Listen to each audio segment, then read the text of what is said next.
올웨더에서 미국채 대신 금은으로 몰빵하는 건 어떨까요? 이게 그거는 사실 되게 좋은 방법은 전 아니라고 생각을 합니다. 왜 그런 생각을 하셨는지는 이해가 가요. 올웨더에서 주식 배분이 그 자산 배분이 주식이 있고 채권이 있고, 채권도 이제 단기와 단기를 좀 나눠서 사긴 하죠, 정확히 하면. 그리고 이제 원자재, 그리고 금, 이렇게 이제 배분을 하라고 이야기를 하죠. 이렇게 해서 총 크게는 4등분을 하고, 좀 더 구체적으로는 이렇게 장단기까지 낮춰서 5등분. 이 채권이 지금 거의 제로금리에 가깝고 이제 바닥에 거의 다다라가니까, 뭐 요즘 금리 인상 이슈가 있긴 해도 조금 단기금리랑 장기금리가 조금 올라가긴 했어도 그럼에도 불구하고 되게 낮은 금리이기 때문에 이 채권금리가 뭐 낮아지면 얼마나 낮아지겠으며 앞으로 금리가 올라갈 가능성이 더 크니까, 이럴 때는 채권을 버리고 이 원자재나 금 같은 걸 차라리 더 담는 게 리스크 헤지용으로 낫지 않을까라고 생각을 하시는 것 같아요. 근데 일단 채권을 담는 이유는 두 가지가 있습니다. 채권은 일단은 경제 위기가 발생했을 때 가장 수혜를 많이 받거든요. 금 같은 경우는, 금을 따지면 경제 위기 때 오히려 가격이 좀 떨어질 때도 있고, 아니면 그 경제 위기의 총 기간 동안 가격이 올라가긴 하지만 걔는 채권보다는 훨씬 못 미치는 수익에 미치거든요. 경제 위기가 오면 금리부터 일단 무조건 끌어내리기 때문에 이 채권에 대한 수익이 정말 좋아요. 그래서 우리가 다시 한번 생각을 해보면, 만약에 여기서 경제위기가 한 번 더 발생한다라고 가정을 해보죠. 앞으로 경제위기가 없을 거라고 생각하신다면 그럼 채권 투자를 안 하셔도 뭐 나쁘진 않아요. 근데 경제위기라는 게 우리가 좀 예측하기 힘든 순간에 갑자기 찾아오는 거기 때문에 이 자산 배분 포트폴리오에서는 나의 생각이 개입되면 안 되는 거잖아요. 경제위기를 내가 맞출 수 있는 능력이 있으면 애초에 자산 배분 포트폴리오가 필요 없죠. 그 경제위기를 빅쇼트 주인공처럼, 마이클 버리처럼 투자를 하면 되는 거지. 어쨌든 이걸 모른다고 가정을 했을 때 채권 투자는 이 경제위기를 가장 잘 해지할 수 있는 자산이고, 이것을 들고 있을 때만큼은 이 경제위기에 대한 리스크를 없앨 수 있다.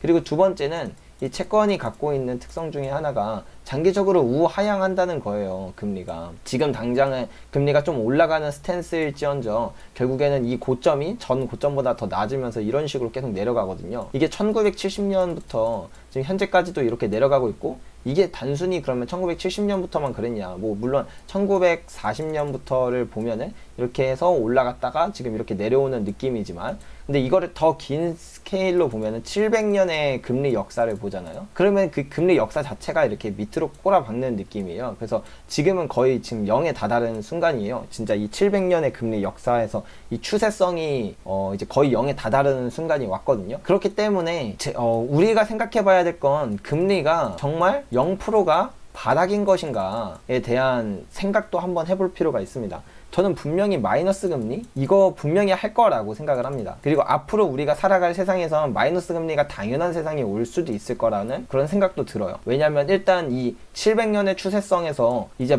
금리가 제로에 다다르는데 여기가 끝이 아닐 거라고 저는 생각을 하거든요. 그래서 마이너스 금리를 해야만 하는데, 이 마이너스 금리라는 것이 사실 시장에서 잘 안 먹히는 게 사실이긴 하거든요. 예를 들면 유럽이라던가 일본의 사례를 본다던가, 이렇게 마이너스 금리 정책을 했던 나라들의 그 전례를 보면은 사실 마이너스 금리 정책이 원래 생각했던 거와는 완전 다른 양상으로 결과를 보여줬기 때문에 잘 안 먹히는 건 사실이지만, 그것의 기전은 돈이 있었기 때문이거든요. 그래서 이것만 없앤다면 이 마이너스 금리 정책은 무조건 제대로 된 효과를 발휘할 거라고 생각합니다. 그렇다면 이 700년의 추세가 이 0이 바닥이 아니고 더 밑으로 이렇게 계속 내려가는 추세를 만들어줄 수 있고, 그렇다면 이 채권 투자는 얼마든지 계속 좋은 수익을 낼 수가 있다는 거죠. 그리고 마지막 세 번째는, 이 채권이 많은 사람들이 잘못 생각하고 있는 게, 금리가 올라가면 채권 가격이 떨어진다라고 단순하게 외워서 그래요. 근데 금리가 계속 올라가도 채권을 투자했을 때 수익이 납니다. 이 부분에 대해서도 제가 많은 분들이 오해하고 계셔서 칼럼을 쓴 게 있거든요. 채권은 왜 금리가 오르는 시기에도 왜 수익이 나는가? 첫 번째는 이자를 계속 주기 때문입니다. 채권을 투자하면 이자를 계속 받아요. 그렇기 때문에 채권을 투자하면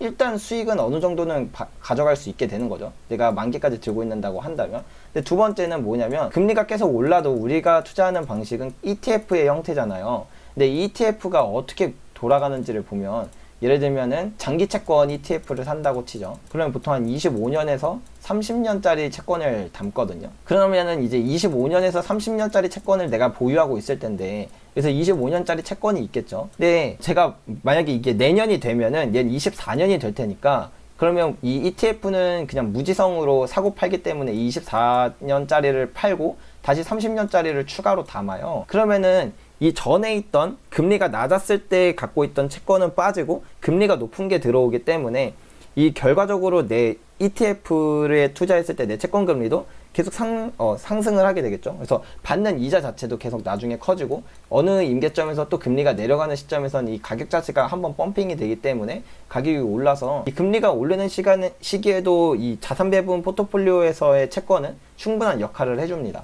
그래서 제가 이 말씀드린 세 가지 때문에 자산 배분 포트폴리오를 한다면 채권을 절대 빼놓으면 안 된다고 저는 생각을 하는 주의이긴 합니다. 엘리엇을 너무 많이 하니까 안 맞는데 원래 투자 기법이 유명해지면 안 맞음. 근데 이 부분도 또 어느 정도 일리가 있는 말이기도 하면서 아닌기도 한 게 트레이더 효과라는 게 있기는 있어요. 이게 뭐냐면 말씀하신 것처럼 어떤 트레이딩 기술은 결론적으로 말해서 누군가가 돈을 따면 누군가는 잃는 시스템이거든요. 트레이딩이라는 것 자체가 사실은 트레이딩이 하나의 도박이라고 봐야 돼요. 그러니까 도박이라기보다 포커와 가깝다? 그게 도박인가? 어쨌든 이런 거라고, 그러니까 제로섬 게임이라고 봐야 되기 때문에 이게 돈이 되는 투자 기법이면, 트레이딩 기술이면 당연히 그게 시장에 알려졌을 때 그 효과가 사라지는 게 그런 걸 이제 트레이더 효과라고 표현을 하거든요. 근데 이제 만약에 투자 기법인 경우에는 트레이딩 기술 말고 진짜 투자 기법인 경우에는 알려져도 사실 별로 수익률에 영향을 안 미치는 경우가 되게 많습니다. 예를 들면은 그 파마 교수가 말했던 PBR이 있어요. PBR의 혁명인데 PBR이 뭐냐면 모르실 분들을 위해서 설명을 드릴게요.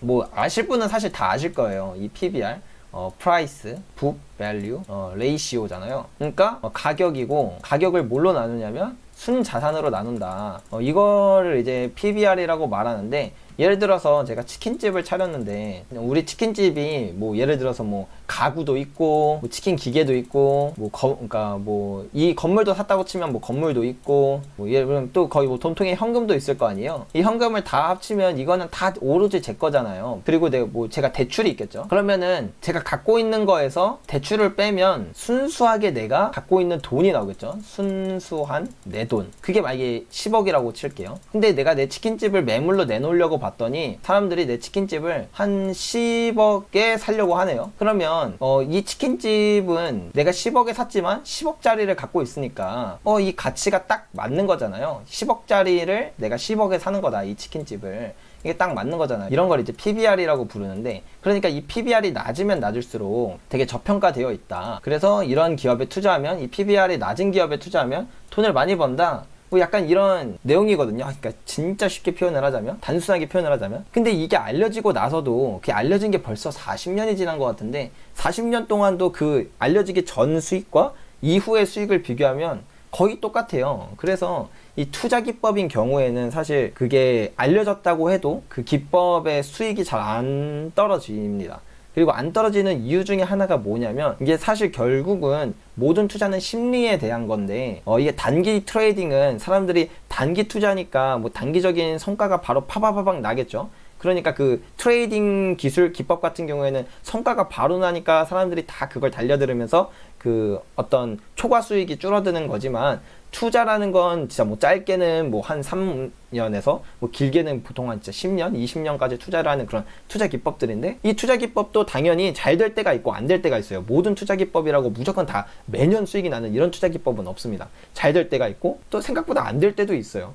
근데 이렇게 잘 될 때는 사람들이 막 이렇게 달려붙겠지만, 그리고 이제 뭐 이 기법들한테 사람들이 막 너무 달려들다 보면은 이 기법에 대한 초과 수익이 쭉쭉쭉쭉 떨어지겠죠. 그리고 오히려 막 시장보다 더 하회를 하게 되면 사람들이 아유 이거 기법 다 죽었네, 아유 그래 이거 알려져 있는 거 내가 괜히 따라해가지고 다시는 내가 뭐 누구 투자 기법 믿고 따라하나 봐라, 내 감으로 투자해야지 이러면서 다시 막 하다가 저 기법이 좋대 하면서 막 저 기법으로 달려가겠죠. 그러면 이제 이렇게 그동안 성적이 안 좋았던 그 투자 기법이 다시 성적이 확 좋아지면서 원래의 그 수익을 찾거든요. 그래서 이런 일련의 과정으로 그 어떤 평균 수익률은 이전과 이후가 영원히 똑같을 수밖에 없는 게, 결국에 사람은 심리가 인류의 심리는 그렇게 잘 변하지 않고, 그 변하지 않은 심리는 영원히 지속된다. 인간의 실수는 영원히 반복된다. 그렇기 때문에 이 장기적인 투자로 가는 투자 기법들은 항상 그런 초과 수익을 유지한다라고 또 볼 수가 있어서, 그래서 그런 것 같습니다. 비트코인은 위험하지 않나요? 위험하다고 생각하는 사람은 위험하고 아니라고 생각하는 사람은 아닙니다. 왜냐? 이 세상의 모든 투자 중에 안 위험한 투자는 없어요. 예적금이라고 안 위험할 거라고 생각하지만 예적금도 위험한 투자가 될 수 있습니다. 네, 그리고 그렇다고 투자를 안 하면은 위험하지 않냐? 투자를 안 하는 것도 위험할 수 있습니다. 화폐가 종이 쪼가리가 될 수 있으니까. 그러니까 결론적으로 내가 어떤 선택을 하든 선택을 하지 않든 선택을 안 하는 건 없습니다. 투자에서 모든 것은 내가 아무것도 안 해도 그것은 어떤 아무것도 안 해서 원화 자산에 몰빵을 했다는 투자를 한 거거든요. 그래서 결론적으로 이 투자는 다 위험을 따르고 있는데, 그러면 이 위험을 어떻게 컨트롤할 것인가, 진짜 위험하지 않은 투자가 있는가? 물론 있죠. 그거는 자기 확신이 있거나 아니면 포트폴리오 배분을 잘 해놨거나 이 둘 중에 하나가 있지 않다면 모든 자산은 다 위험합니다. 내가 아무리 100배 올라갈 주식을 샀더라도 내가 이 주식에 대한 확신이 없으면 오히려 손실 보고 파는 사람이 대부분일 거예요. 왜냐하면 실제로 역사적으로 가장 유명한 펀드 매니저라고 불리는 월가의 영웅이죠. 피터 린치가 13년 동안 단 한 해도 손실 난 해가 없고 그 13년 동안 누적 수익률이 2700%였나? 그 정도가 났어요. 근데 이 엄청난 펀드, 그 13년 동안 단 한 해도 손실 난 해가 없는데도 불구하고 이거에 투자했던 투자자들의 절반 이상이 손실을 봤단 말이죠. 그래서 결론적으로는 위험하지 않은 자산은 없고 내가 이 자산에 대한 이해도가 얼마나 있고 그리고 앞으로 어떻게 될 것인가에 대한 확신도에 따라 위험도는 달라지는 거라고 생각을 합니다. 사람이 중요한 거지 자산군이 위험하지 않은 건 없어요. 네, 사람이 중요한 것 같습니다. 금강주, 은강주 주식 사는 게 더 좋지 않나요? 금강주, 은강주 주식을 사는 게 수익 측면에서는 더 좋을 수도 있는데 또 안 좋을 수도 있죠. 왜냐면 금과 은은 상장 폐지가 없지만 물론 ETF 같은 경우에는 있습니다. 근데 이 실물 같은 경우에는 가격이 뭐 0을 수렴할 수는 절대로 없거든요. 인류 역사에서 5000년 역사 동안 0을 찍은 적 한 번도 없었던 것처럼. 근데 주식은 금강주, 은강주는 뭐 수백 수천 개가 생겼다 사라지고 합니다. 예. 그래서 지금 남아있는 것들 보면 와, 이 은강주 중에서도 1000배가 올랐던 게 있어요. 제가 그거는 뭐 비밀 자료로 뭐 뿌려드렸는데 많은 분들한테 그것만 보고 와, 얘가 이제 다음번 금 상승 때 얘가 또 1000배를 찍겠다라는 생각으로 많이 투자를 하시겠지만 실제로는 지금 남아있는 금강주는 이 전에 있었던 이만한 금강주들 중에서 많은 애들이 상폐돼서 사라지고 남은 애들만 이렇게 있는 거예요. 근데 지금 이만큼 있는 애들이 10년 뒤에 그대로 살아있을 거라고 생각하는 거는 좀 아닐 수도 있겠죠.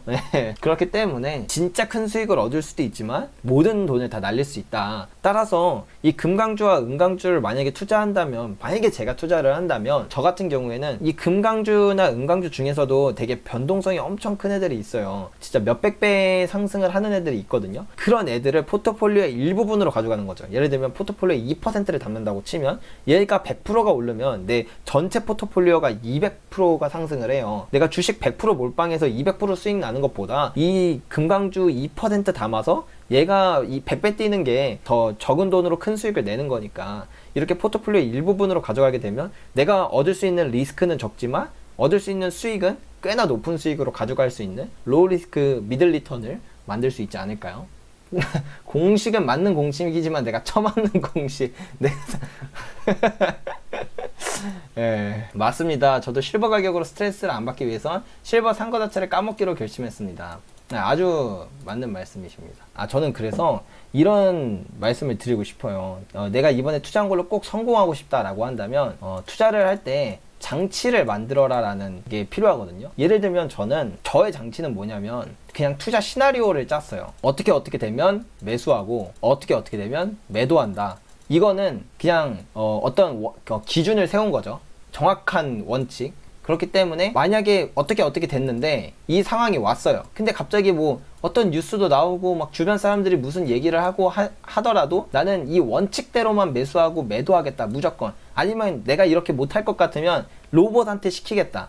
뭐 예를 들면 그 스탑로스 시스템 같은 것들이 있거든요. 그런 시스템 같은 경우를 약간 시스템 트레이딩이라고 말하기는 좀 그런데 어쨌든 그런 시스템을 이용해서 내가 버튼을 못 누르겠으면은 이 로봇이 대신 눌러주게끔이라도 만드는 그런 장치를 해서 무조건 원칙대로만 투자할 수 있도록 이런 장치를 걸어 놓으니까 어떤 그런 트레이딩 할 때 특히 그때는 이제 마인드적으로 괜찮기는 했었던 것 같고요. 이제 투자로 넘어가게 되면은 저는 이제 그거죠. 똑같아요. 이 정확한 원칙을 정해요. 내가 언제 매수하고 언제 매도할 것인지, 어떻게 되면 매수하고 어떻게 되면 매도할 것인지 정했고, 이게 아닌 나머지 것들에 대해서는 생각할 필요도 없다. 약간 이런 느낌? 물론 그렇게 따지면 이제 누가 그런 말을 하실 수도 있어요. 너가 그렇게 안 보고 안 듣기 때문에 정말 중요했던 정보인데 그걸 놓칠 수 있는 거 아니냐 라고 하실 수 있는데, 그것도 맞습니다. 맞아요. 그럼에도 불구하고 내가 그렇기 때문에 애초에 그 어떤 한 자산을 사기 전에는 정말 많은 시간 동안 그 자산에 대해서 공부를 하고, 내가 맞는지 틀리는지, 이러면 어떠지 저러면 어쩌지에 대한 그런 충분한 시간과 노력과 그런 공부를 쌓아 놓고 투자를 해야만 하거든요. 예, 그래서 저는 이런 방식으로 하기 때문에 저는 이전에 이런 1년의 과정을 거치고 있고, 그래서 제가 지금 은을 투자하고 있잖아요. 그러면은 저는, 보통 사람들은 은을 투자하고 있으면 이제 은에 대한 공부를 해서 해요. 물론 저도 안 그랬다는 건 아니에요. 저도 선투자 후 공부를 할 때가 되게 많기도 합니다. 근데 이렇게 하는데, 근데 이제 저는 어떻게 하냐면, 제가 이전까지 이제 공부를 막 했어요. 공부를 하고 고민을 하고 시나리오를 만들고 원칙을 정하고 시나리오를 짜고 다 했어요. 그래서 이제 오늘 은을 샀어요. 그럼 오늘부터 하는 건 뭐냐면, 이 은이 이제 매도 타이밍이 올 거 아니에요. 그 매도 타이밍이 왔을 때 나는 어떤 자산을 살 것이며, 그 어떤 자산을 살 때 어떤 시나리오가 있을 것이고, 그 시나리오에 대한 매수와 매도를 어떻게 정할 것인지에 대한 그 공부를 해요. 그래서 저는 이 은을 매도하는 시점을 대략적으로 예측하고 그때 어떤 자산을 살 건지에 대한 생각까지 거의 다 해놨거든요. 예, 그렇다고 해서 막 지금 완전 다 했다는 아니고, 여기서 이제 조금 더 디테일하게 정확히 무슨 주식, 기업 이름까지 이 정도까지 가려고 조금 더 디테일하게 가는 부분이 있긴 하지만, 뭘 사야 될지에 대한 거는 얼추 많이 정해놨어요. 그렇기 때문에 뭐 아무튼 그래서 이제 그럼 이제 이걸 팔고 이제 이쪽으로 넘어오겠죠. 그럼 이때부터는 이거를 샀으니까 그 다음 스텝을 또 공부를 해야겠죠. 얘네들을 팔게 되는 그 시점에서 난 뭘 살 건지에 대한. 그래서 결론적으로 저는 투자에서 가장 중요한 건 장치다. 내가 만약에 사실 그런 주변 소음이나 이런 거에 대해서 너무 예민하다, 좀 힘든 걸 솔직히 인정한다 하면은 뭐 약간 좀 극단적이긴 한데, 뭐 어플을 지운다던가, 그리고 내가 고점에 사는 걸 정말 두려워한다, 내가 뭔가 이렇게 가격이 이렇게 오르겠지만 뭔가 이런 고점에 사는 걸 너무 극도로 싫어한다, 이거 막 환멸 난다 하면, 그런 사람들한테는 진짜 오히려 분할 매수가 낫긴 합니다. 예, 오히려 분할 매수를 하거나, 아니면 이 추세 추종으로 따져서 이 저점을 찍고 내려오는 이 타이밍에서 살 수 있는 그런 추세 추종 매매법을 쓴다던가, 어떤 이런 장치를 통해서 내가 그 심리적으로 무너지지 않는 그런 장치를 만드는 게 정말 중요한 것 같습니다. 은투자 망설여지는 게 매장량이 너무 많지 않나요? 가격이 뛰면 충분한 공급이 될 것 같은데요.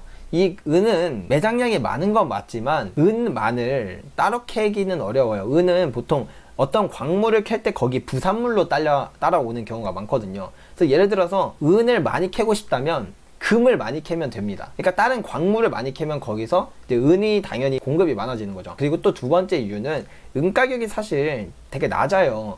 은이 채굴 단가가 되게 높은 편이거든요. 근데 얘가 가격이 좀 오른다고 해서 사실 뭐 금을 캐는데 거기 은도 딸려 나왔으니까 얘도 같이 캐서 어느 정도 채굴 단가가 맞춰지니까 은을 캐는 거지, 은 가격이 한 5,000불 가는 거 아니면 뭐 아무리 그렇게 공급이 매장량이 그렇게 또 많다고 말하기도 뭐하지만, 그 매장량이 많다고 해서 은만 주구장창 캐서 돈을 번다? 사실 쉽지가 않다는 거죠. 은 자체가 가격이 워낙 좀 싼 편이니까요. 그리고 또 여기서 또 더 생각해 봐야 될 건, 제가 또 이전에 말씀드렸던 건데, 이 공급이라는 게 바로 늘 수가 없어요. 저희가 마스크나 뭐 과자 이런 거는 그냥 뭐 공장 24시간 돌리면 되고, 뭐 비슷한 공정들 이걸로 다 돌려가지고 뭐 가격이 팡팡팡 뛰면은 바로 공급을 때려 박을 수 있거든요. 하지만 금강 주식은 금 하나를 캐서 이 시장에 나오기까지 10년 정도가 걸린다고 하더라고요. 저는 그게 한 2, 3년이면 될 거라고 생각을 했었는데, 여기까지는 저희 뇌피셜이었고 실제로는 10년 정도 걸린다고 하더라고요. 이렇게 생산 주기가 되게 긴데, 예를 들어서 은이 뭐 이제 뭐 한 2, 3년 정도 올라가지고 가격이 10배가 뛰었다고 치죠. 그래서 막 은강주들이 신나가지고 야 우리 은 공급 막 늘리자 가자 하면은, 이제 그로부터 7년이 지나야 이제 그 공급이 맞춰지는 거라서, 그렇게 생각보다 이렇게 빠르게 공급을 늘릴 수도 없고, 그렇기 때문에 금강주와 은강주들이 되게 공급을 늘리더라도 천천히 늘리고, 줄일 때도 이제 천천히 줄이고, 그리고 이게 되게 추세성을 갖는 이유는 그런 이유 때문이다 라고 생각하시면 될 것 같습니다. 양베리님, 매수보다 매도 시점을 결정하는 게 훨씬 어렵더군요. 수익이 많이 난 상태에서도 더 오를 것 같아서 매도를 안 하면 그 후로는 하락이 시작되어 팔 시점을 놓치는 경우가 많았습니다. 금과 은이 당장 2, 3년 안에 3, 4배가 올랐는데도 장기적으로 10배가 오를 기대로 매도하지 않으면 수익이 줄어들거나 손실의 가능성이 있을 텐데요. 네, 맞습니다. 아무래도 이게 투자 시장에선 그런 말이 있어요. 매수는 기술, 매도는 예술. 이게 되게 유명한 말인데 그만큼이나 매수보다 매도가 훨씬 더 어렵다라고 이야기하고 저도 실제로 이게 맞다고 생각을 해요. 그만큼 매도가 되게 어려운 거기 때문에 어려운 건 맞는데 그래서 저는 생각을 했죠. 매도가 어려운데 그럼 투자의 대가들은 매도를 어떻게 할까? 그 사람들은 투자의 대가들이잖아요. 그래서 뭐 물론 다 각자의 방법이 다른데 약간 일맥상통하게 하는 이야기가 뭐냐면 그냥 한마디로 이거예요. 내가 매수한 이유가 곧 매도의 이유다. 예를 들어서 이런 식으로 생각을 했다고 만약에 생각을 해보죠. 제가 만약에 금을 샀어요. 근데 금을 산 그 매수 이유가 금리가 떨어지면 금에 대한 매력도가 올라가지 않나? 이런 단순한 생각으로 매수를 했다고 치죠. 그럼 저의 매도 시점은 금리가 오를 때가 되는 거겠죠. 그런 것처럼 너무 간단해요. 근데 그렇게 이 원칙 자체가 애초에 돈이 되는지 안 되는지는 과거의 역사를 보면 알 수 있어요. 금리가 내렸을 때 사고 금리가 올랐을 때 금을 팔면 돈을 벌까? 이거는 과거의 100년의 역사로 검증을 해보면 나오거든요. 진짜 그 금리가 내릴 때 가격이 올라가고 금리가 오를 때 가격이 거의 뭐 고점 부근이었구나 라고 이런 걸 안다면 그대로 투자하면 되는 거거든요. 근데 그게 아니라면 이런 방법은 버리고 뭔가 저점과 고점을 적절히 잡을 수 있는 어떤 지표가 됐던 시그널이 됐던 뭐 촉이 됐던 뭔가 이렇게 계량화할 수 있는 어떤 걸 정하고 어쨌든 그 모든 기저에는 내가 매수했던 이유가 본질이 돼야 된다. 내가 매수는 앞으로 경제위기가 올 것 같아서 매수를 했어요. 근데 테이퍼링 한다 그러니까 매도를 한다? 이거는 애초에 매수의 이유와 매도의 이유가 안 맞잖아요. 그러니까 이거를 해서 실제로 돈을 번다고 하더라도 이런 투자 방식 자체가 이미 잘못됐다. 이거는 이런 식으로 투자를 하면 100년을 투자를 해도 실력이 안 는다는 거죠. 결론적으로 내가 돈을 벌고 안 벌고를 떠나서 매도 시점은 내가 매수한 이유에서 찾아야 돼요. 근데 내가 일단 매수를 잘못한 것 같다라는 생각이 만약에 나중에 든다면 그러면은 그거를 한번 확인해 보는 게 맞죠. 매수를 한 이유를 기점으로 원인이 있을 때 그리고 원인이 해소됐을 때 이 두 가지를 놓고 가격을 봤는데 이게 수익이 괜찮았다 한다면 그러면 나는 매도는 이게 해소됐을 때로 해야겠다 라고 이렇게 정하면 되는 거고, 그게 아니면 이제 일단 시작을 잘못한 거죠. 잘못 산 거죠. 그렇게 된다면 일단은 뭐 만약에 금과 은을 사셨다면 제 무료 강의를 들어보시는 걸 추천합니다. 제가 무료 강의에서 왜 금이 지금부터 슈퍼사이클인지에 대한 것을 진짜 알짜로 다 남겨서 여러분들께 알려드렸거든요. 그래서 그거는 투스텝 카페에서 볼 수가 있는데요. 그걸 보고 이게 맞네, 저게 진짜 설득력이 있네, 내가 그러면은 매수 이유를 잘못 선택했었구나, 저게 맞다, 오케이 나도 매수 이유 이거로 가겠어 하면 매도 이유는 이거를 기준으로 이렇게 딱 생각을 해보면 바로 나오는 겁니다. 물론 그럼에도 불구하고 좀 디테일은 필요하겠지만 어찌됐든 결론은 매도는 매수한 이유에서 찾으면 된다. 아주 간단하다. 하지만 간단한 게 원래 항상 어렵다.